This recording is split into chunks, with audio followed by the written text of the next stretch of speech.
how to download CapCut in Android. First, open the Play Store app. Now search for CapCut in the search bar. As you can see, there is the CapCut app. Now simply click on the Install button and the CapCut app will be downloaded onto your Android phone. Now for some reason, if the CapCut app is not showing in your country, then search for the VPN in the Google Play Store. Install the Super VPN and connect to any server outside your country. Now open the Gmail app and click on your profile picture in the top right corner.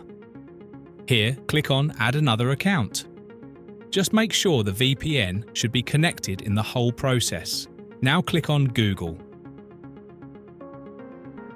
Click on the Create account in the bottom left corner. Click on For my personal use. And then simply follow all the instructions and create your new Google account. Once you create your new Google account and log in with the new account in the Google Play Store, it will change your location, and then you should be able to download the CapCut app on your mobile. And don't worry, after downloading the CapCut app, you can disconnect or uninstall the VPN app from your mobile. That's it for this video. I hope this video was helpful to you. Please like this video and don't forget to subscribe to our channel for more helpful videos. Thanks for watching.